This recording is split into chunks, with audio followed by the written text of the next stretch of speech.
My name's Logan. I'm 22, and I grew up in what I like to call the golden child household. My parents adored my younger brother, Ethan, like he was some kind of royalty, while I was more or less treated like the family handyman. We weren't poor. My dad's an accountant, my mom works in real estate, but you'd never know it by how differently they treated us. Ethan always got the best of everything. New clothes every season, the latest gaming consoles, even private sports lessons. Meanwhile, I got whatever was left over or, worse, was told to make do. I always thought that if I just worked hard, kept my head down, and didn't cause trouble, they'd eventually see me as an equal. Spoiler, they didn't.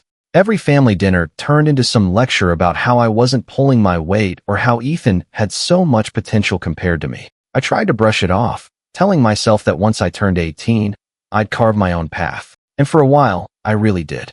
I got a part-time job while going to college, paid for my own phone, and even bought a beat-up used car with my own savings. I thought I was finally earning their respect. Then came Ethan's 18th birthday, the day that ripped away whatever hope I had that things would ever change. My parents threw him a massive backyard party, the kind they never bothered to throw for me. There was a rented tent, balloons, even a cake from that expensive bakery downtown. I came home from work halfway through, sweaty and exhausted from a double shift, but I put on a smile and joined in. Everyone was gathered around when Dad pulled Ethan aside with a huge grin. "Close your eyes," he said, dangling something shiny. When Ethan opened his eyes, he was holding a set of car keys. My parents had bought him a brand new car, a shiny red sedan sitting in the driveway with a bow on top. Everyone cheered. Ethan looked like he'd just won the lottery, and Dad clapped him on the back, saying, "You've earned this." I tried to stay calm, telling myself maybe they had something for me, some little sign that they were proud of me. When it was my turn to get a gift, Mom handed me a box. I opened it and felt my stomach drop. It was filled with cleaning supplies, sponges, a broom, a bottle of multi-purpose cleaner. Mom smirked and said, "Now you can start pulling your weight around here." Ethan laughed so hard he nearly dropped his new car keys. The guests chuckled awkwardly, and someone even said, "That's practical, I guess." My face was burning, but I forced a small smile. "Thanks," I said quietly, though inside I felt something snap. That night, I lay awake in my room, staring at the ceiling while Ethan revved his new car outside just to show off. I kept replaying the moment over and over in my head. The look on Mom's face, the way Dad beamed with pride at Ethan, the sound of their laughter at my expense. It wasn't just about the car. It was about years of being treated like an afterthought. By midnight, I'd made up my mind. I packed a duffel bag with my clothes, grabbed the small lockbox of cash I'd been saving from work, and slipped out the front door. I didn't leave a note. I didn't tell anyone where I was going. The next morning, my phone buzzed with a text from Mom. "When are you coming back?" No apology, no explanation, just the assumption that I'd eventually crawl back like always. I stared at the screen for a long time before putting my phone on silent. For the first time in my life, I felt a strange sense of calm, but I also knew this was just the beginning. I didn't go far at first, just crashed on a friend's couch for a few nights while I figured out my next move. My friend, Ryan, was the kind of guy who could make even the worst situations feel manageable. When I showed up at his door with my duffel bag, he didn't ask questions. He just handed me a blanket and said, "Guest room's yours. We'll talk in the morning." For a few days, I felt like I could breathe again. I picked up extra shifts at work, started saving even more aggressively, and stayed busy enough not to think about home. But my parents weren't about to let me have peace for long. On the fourth day, I woke up to a flood of texts from Mom. "Where are you? You can't just leave like that. We have chores that need doing. Ethan's been swamped with schoolwork, and you're putting all the burden on us. Your brother needs the car for practice, but now he has to clean the garage himself." Unbelievable. I almost laughed. They were really upset because Ethan had to clean the garage, once the same garage I'd been expected to clean every month since I was 13. When I didn't respond, the texts kept coming, turning from guilt trips to passive-aggressive jabs. "I guess you don't care about this family. Running away solves nothing. You're acting like a child." Dad finally called me that night. His tone was calm at first, like he was trying to be reasonable. "Logan, you've made your point. You were upset. We get it. Now come home. Ethan's birthday week isn't the time for drama." I took a slow breath, staring at the wall. "This isn't about drama, Dad. It's about how you treat me. You bought Ethan a car and gave me cleaning supplies. You humiliated me in front of everyone." There was a pause. Then Dad sighed. "You're overreacting. We just thought it would be funny." And besides, Ethan has worked really hard. I've worked hard too. I snapped before I could stop myself. I've been paying my own bills since I was 17, working double shifts just to stay afloat. But you only ever praise him. You don't see me. Dad's voice went cold. If you want to be treated like an adult, then act like one. Adults don't run away when they don't get what they want. The conversation ended with me hanging up.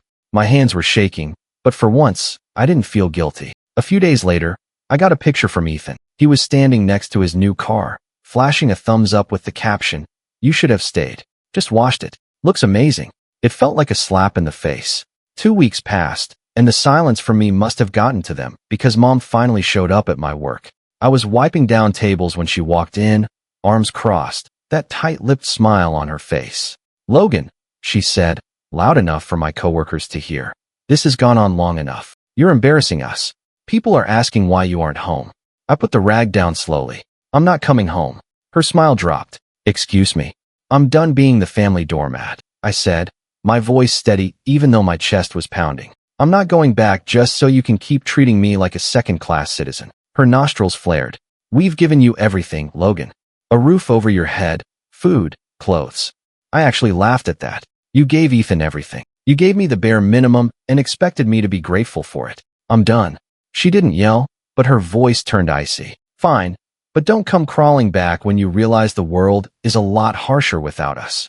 Then she turned and walked out, leaving me standing there with every eye in the restaurant on me. That night, Ryan and I sat on the balcony drinking cheap soda while I tried to make sense of everything. "You know," Ryan said, "maybe this is what you needed. A clean break. Build your own life." I nodded slowly, but deep down, something sharper was forming. I wasn't just going to build my own life. I was going to make it so good, so undeniably successful, that they'd regret ever laughing at me with that box of cleaning supplies. And soon, they'd get their first taste of just how serious I was. 2 weeks later, just when I thought the storm was finally dying down, I got blindsided. It was a Friday afternoon, and I had just clocked out of work exhausted but feeling good because I had managed to pick up enough shifts to cover rent for the next month. I grabbed my phone and saw a string of new notifications, texts, missed calls, and one voicemail from my bank. My stomach dropped. When I called back, the woman on the line sounded apologetic but firm. "Hi, Logan. We just wanted to confirm you authorized the $1,200 withdrawal from your savings account this morning." I felt my throat tighten. "What withdrawal? I didn't authorize anything." After a pause, she said, "It was done in person. The person had your account number and a matching ID." A matching ID? I knew instantly who it was. I drove straight to the bank, my hands gripping the wheels so hard they hurt. The teller confirmed it. Someone had come in with my old spare debit card, the one I kept in my desk drawer, and used a photocopy of my license to access my savings. The security footage showed Ethan. I sat there staring at the grainy, still image of my brother smiling at the teller like it was just another errand. "What did he say it was for?" I asked. The teller hesitated. "He said you told him to take it out for a family emergency." My chest burned. A family emergency. I didn't go home that night. Not to Ryan's, not anywhere. I just sat in my car at an empty gas station parking lot until almost 2 a.m., trying to wrap my head around it. Ethan hadn't just taken my money. He had pretended to be me, and my parents had clearly helped him. There was no way he had a copy of my license without their involvement. When I finally turned my phone back on, there were new messages waiting for me. From Mom. "We used some of your savings to pay Ethan's insurance and registration. You weren't using it anyway." From Dad. "Be grateful we didn't touch the rest. This is what family does. We help each other out." I couldn't breathe. "Be grateful." I typed and deleted half a dozen replies before finally sending. "That money was for school. You had no right." Mom responded almost immediately. "Don't be dramatic. You're living rent-free with friends, aren't you? Stop acting like a victim. Ethan needs that car to get to practice." That was the moment something inside me truly broke. This wasn't just favoritism anymore. This was theft dressed up as family helping family. They didn't just see me as less important. They saw me as a resource to be used whenever they pleased. The next morning, Ethan sent me a selfie with his car, this time with a brand new set of custom rims. "Thanks, bro," the caption read, followed by 3 laughing emojis. My hands shook as I stared at the screen. There it was, the final confirmation that they didn't take me seriously, that they thought they could keep crossing lines without consequences. I didn't reply. Instead, I started researching how to freeze my account, change my banking information, and make sure not a single cent of mine could ever be touched without my permission again. But as much as I tried to stay calm and rational, I couldn't shake the image of Ethan walking into the bank with my ID, grinning as he drained my savings like it was nothing. That image played on a loop in my head, fueling something new: resolve. I wasn't just going to cut them off. I was going to make sure they understood what it felt like to be powerless, to have something important taken away from you, and to know there was nothing you could do to get it back. And for the first time, I started to think not just about leaving them behind, but about revenge. After the bank incident, everything felt heavier. My shifts at work, my mornings, even simple conversations with Ryan. I had enough money left to keep myself afloat, but watching my savings disappear overnight cut deeper than I expected. That money was my safety net, my one step toward independence. And now it was gone because my parents and brother decided Ethan's new rims were more important than my future. I started running on fumes. I'd lie awake at night staring at the ceiling of Ryan's guest room, doing mental math over and over, wondering how I was going to keep up with tuition next semester. Every time I'd start to drift off, I'd see Ethan's smug selfie again, those 3 laughing emojis flashing like neon signs in my brain. At work, I was quieter. My manager even pulled me aside one night. "You doing okay, man? You look tired." I forced a small smile and lied. "Just a lot going on." The truth was, I felt like I was sinking. My parents weren't just ignoring me anymore. They were actively making my life harder. I got a notice from my health insurance company saying my coverage was suspended because the primary policyholder hadn't paid the premium. Turns out my dad had removed me from the family plan without warning. When I called him, his response was cold. "You wanted to be independent, so pay for your own insurance. Adults do that." I didn't argue. I just stared at my phone for a long time after the call ended, feeling my chest tighten until it almost hurt. That weekend, I went back to my childhood home for the first time since leaving. Not to talk, just to get my stuff. Ryan came with me, mostly for backup, and we drove there in silence. When we pulled up, Ethan's car was front and center in the driveway, gleaming like a trophy. I walked past it without a word, but I couldn't stop my jaw from tightening when I saw the shiny new rims. Mom met us at the door, arms crossed. "So, you finally decided to show your face." I didn't answer. I went straight to my room and started packing everything I owned into boxes: clothes, books, a few keepsakes. Ethan leaned in the doorway, munching on a bag of chips, grinning. "Relax, bro," he said. "It's not like we stole all your money.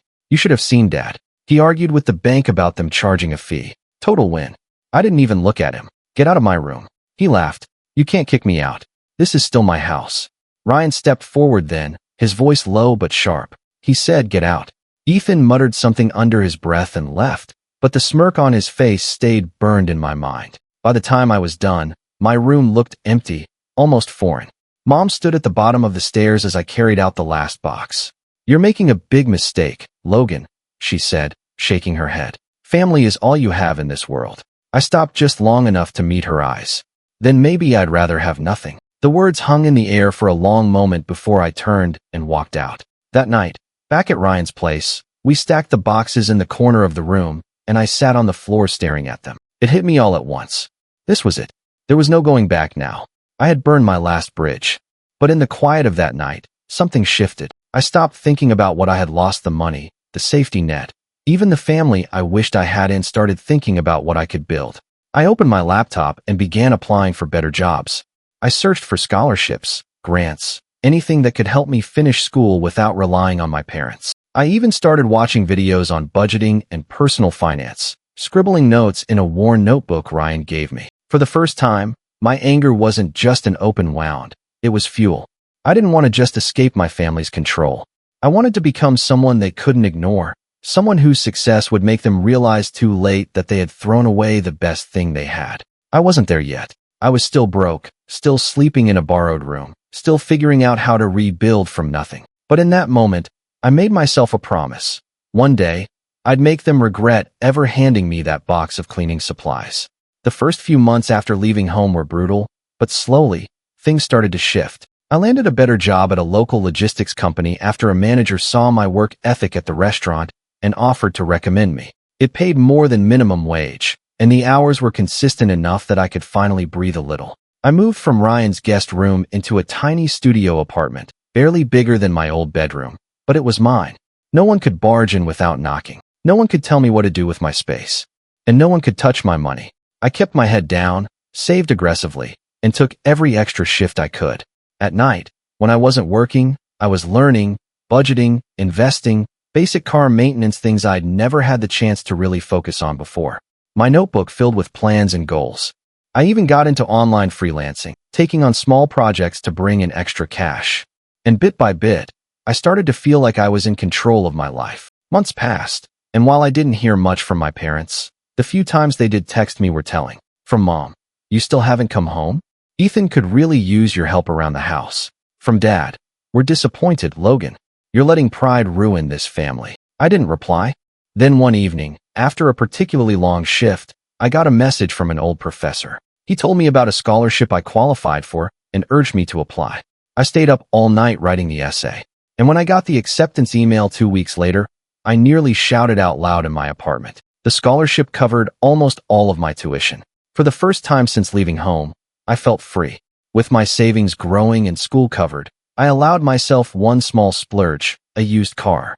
Nothing fancy, but it ran well, and it was mine. The day I drove it home, I sat in the driver's seat for a long moment before getting out, just smiling to myself. That night, Ethan texted me out of the blue. "Saw you got a car. Finally catching up, huh?" I ignored him, but deep down, I knew he was keeping tabs on me and that my progress bothered him more than he'd ever admit. A few months later, I got promoted at work. The logistics company recognized my reliability and gave me a supervisor role. It wasn't glamorous, but it meant better pay, better hours, and more respect. I could feel the distance between me and my family growing, not just emotionally, but financially, professionally, even mentally. The Logan they used to control, the one they could guilt, manipulate, or drain whenever it suited them, was gone. But then, just as things were finally starting to look stable, they reached out again, this time with something bigger than guilt trips or demands for chores. Mom called me one evening. I almost didn't answer, but something in me wanted to know what she could possibly want after so long. "Logan," she said, her voice sugary sweet. "We were thinking of having a family dinner next weekend. It's been too long. Ethan would love to see you." I hesitated. "What's the catch?"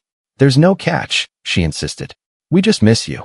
But I could hear something in her tone, that faint edge of calculation I'd grown up with. Whatever this was, it wasn't just about dinner. I hung up with a polite, non-committal answer, but my mind was already racing. They wanted something. They always did. And for the first time, instead of dreading it, I found myself almost looking forward to finding out what game they were playing. Because now, I had something I'd never had before: leverage. The family dinner was set for Saturday evening, and though every part of me wanted to ignore it, curiosity won. I needed to know what they were planning. I arrived early enough to watch from the street for a minute before going in. Ethan's car was in the driveway, now with even more upgrades: tinted windows, a flashy new spoiler, and a vanity plate that literally said MVP. I almost laughed out loud. When I finally knocked, Mom opened the door like we were best friends. "Logan," she said brightly, pulling me into a hug that felt rehearsed. "Look at you. You've been working out." I hadn't really, but I could tell she was laying it on thick. Dad came over and clapped me on the back. "Son, good to see you." We sat down to dinner, and for a while, they pretended everything was normal. Ethan bragged about his car mods, his weekend trips with friends, and some new internship Dad had helped him land. I listened quietly, focusing on my plate until I noticed Dad exchanging a look with Mom. Finally, Dad cleared his throat. "So, Logan, we wanted to talk to you about something important." I set my fork down slowly. I figured. He leaned forward, folding his hands like he was about to offer me a business deal. "We're in a bit of a financial bind right now. Your mom's real estate commissions have been down this quarter, and there's an upcoming payment for Ethan's school and car insurance. We thought, since you're doing well for yourself now, you could pitch in." I stared at him, stunned. "You want me to pay for Ethan's car?" Mom jumped in quickly. "Not all of it. Just a few months of coverage until things settle down. You know how important that car is for him. He's got practices, interviews." I laughed. I actually laughed at the table, and the sound made Ethan glare at me. "So, let me get this straight," I said. "You stole from me to pay for his insurance once, and now you're asking me to willingly do it again." Dad's face hardened. "This isn't about the past. This is about helping the family." Something in me clicked in that moment. Not anger, not hurt, but clarity. They hadn't changed. They weren't going to change. And here they were, practically handing me the perfect setup. I smiled calmly. "I'll think about it. I said, my tone deliberately even. Mom's face softened with relief. We knew you'd come around. But as I drove away that night, I wasn't thinking about helping them. I was thinking about every late night I'd worked, every lecture I'd sat through about how I wasn't doing enough, every time they'd chosen Ethan over me. And I realized something important. I finally had the power to choose how this played out. I had a stable job, a growing savings account, and a level of independence they couldn't touch.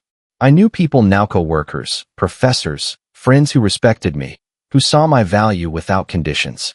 If my parents wanted my help, they were going to have to see me differently. They were going to have to understand what it felt like to need me. So, over the next few weeks, I started to plan quietly, carefully. I looked into exactly how much debt they might be in. You'd be surprised what you can find when you know which public records to check. I learned that my parents had refinanced the house recently, pulling equity to cover Ethan's car purchase and other expenses. They were stretched thin. I also started working extra hours again, not because I needed to, but because I had a very specific goal now, to build a financial cushion big enough to ensure that whatever move I made next, I wouldn't have to hold back. And the more I learned, the clearer my plan became. I wasn't just going to say no to their request. I was going to make sure they felt the weight of every single choice they had made. I didn't rush it. The beauty of revenge, I realized, is in the patience. Over the next few months, I made myself scarce. I responded to my parents' texts with vague, polite answers, nothing they could accuse me of being rude about, but nothing that committed me to helping them either. Meanwhile, I kept building my war chest. My savings grew steadily, and I even picked up a side gig doing remote work for a small tech startup that paid surprisingly well. For the first time in my life, I wasn't just staying afloat. I was ahead. Then one afternoon, I got a voicemail from Mom that sounded different. Her voice was tighter, strained. Logan, we really need to talk. It's important. Please call us back. I didn't call right away. Instead, I waited a day, then texted, I'm free this weekend. Dinner. When I arrived, the atmosphere was different from the last time. Gone was the smugness, the forced cheerfulness. Dad looked tired. Mom was fidgeting, and Ethan, for once, wasn't smirking. We're behind on payments, Dad admitted after a long pause. The bank is threatening to repossess Ethan's car if we can't make up what we owe. I let out a low whistle, as though I were just another sympathetic bystander. That's rough. Mom leaned forward, her tone desperate now. Logan, if you could just help us get through this month, we'd pay you back as soon as we can. This was the moment I had been waiting for. I smiled slowly, calmly, like I was weighing it over. I could help, I said carefully, but it would have to be on my terms. Dad narrowed his eyes. What terms? I leaned back in my chair, taking my time. I want everything in writing. Every dollar I give you, I want a signed agreement that it's a loan with interest. I'm not just handing money over to be used and forgotten again. Ethan bristled. That's ridiculous. We're family.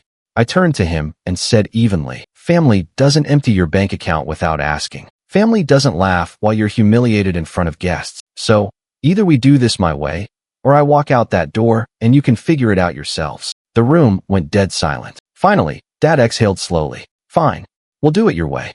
Over the next few days, I drafted a proper contract. Nothing over the top, just a legally binding agreement that spelled out exactly how much I was lending them and the timeline for repayment. I even had a lawyer friend look it over. When I brought it back for them to sign, I made sure to meet their eyes as they each put pen to paper. The power shift was palpable. For once, I wasn't the one being lectured, guilt-tripped, or manipulated. I was in control. When the transfer was done, Ethan muttered something about me being dramatic, but he didn't look nearly as confident as he had months ago when he was grinning at me from the bank security footage. And I wasn't done yet, because as soon as I walked out of their house, I called a cousin who I knew was always looking for work and offered to connect him with an opening at my company. If he got hired in, I knew he would be making more than Ethan within 6 months. Not because I needed to win, but because I wanted my parents to have a front row seat to what happens when you bet on the wrong horse. And the best part? I still hadn't cashed the check I was going to use to cover their payment. If they missed even one installment of the repayment plan, I had a perfectly legal route to escalate one that would force them to confront, in black and white, just how far they had pushed me away. As I drove home that night, I realized something. Revenge didn't have to be loud. It didn't have to be explosive. Sometimes the most satisfying revenge is quiet, controlled, and undeniable, the kind that leaves no doubt in anyone's mind about who really holds the power now. And my parents were just starting to realize it. The first month passed, and to my surprise, They made the payment on time. For a brief moment, I wondered if maybe this experience would actually teach them something, that they'd finally treat me with the respect I'd been asking for my whole life. But by the second month, the payment came late. By the third, it stopped altogether. I didn't even get a text this time, just silence, as if they thought ignoring me would make me back down. So I followed through. I sent them a formal letter attaching a copy of the contract they'd signed. I gave them a 14-day grace period to make the payment, or I'd pursue legal action. It wasn't a bluff. I had the contract, the proof of transfer, and a lawyer willing to back me up. The response came 2 days later in the form of a furious call from Dad. "You would really drag your own family to court over money?" I stayed calm. "It's not just money, it's respect. You signed an agreement. You don't get to pick and choose when it matters." He sputtered, cursed under his breath, and hung up on me. But a week later, the payment came through, along with the late fee I'd added per the contract terms.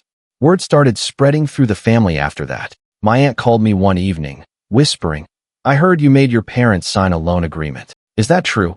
"Yep," I said without hesitation. There was a pause, then a chuckle. "Good for you." Someone needed to stand up to them. Ethan, on the other hand, didn't take it so well. He showed up at my apartment one night, pounding on the door until I opened it. "You've ruined everything," he shouted. "Do you know how embarrassed I am, having to tell my friends my car is barely being paid off?" I crossed my arms. "Good.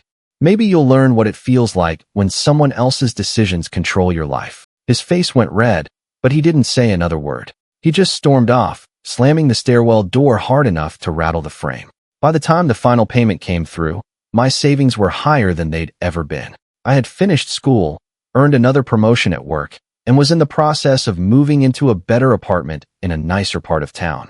I decided to return the favor. I invited my parents and Ethan to my new place not as a peace offering, but as closure. When they walked in, their eyes widened. Floor-to-ceiling windows, a city view, sleek furniture, everything I had built without them. Mom tried to smile. "Wow, you've done well for yourself." I met her gaze and nodded. "I have." Dad cleared his throat. "So, does this mean things can go back to normal?" I laughed quietly. "No, it means I don't need you anymore." Then I turned to Ethan, who looked like he wanted to sink into the floor, and said calmly, "Congratulations on the car. Hope it was worth it." I walked them to the door, opened it, and stepped aside. "Thanks for coming. We're done here." Mom hesitated as if she wanted to say something, but I just held her gaze until she finally stepped out into the hall. When the door clicked shut behind them, the apartment was silent, but not empty. It felt full of everything I'd built, everything I'd fought for, everything they thought I'd never have without them. I poured myself a glass of water, sat on the couch, and let out a slow breath. For the first time in years, I didn't feel like I was proving anything to anyone. I had won, and I knew they finally understood it.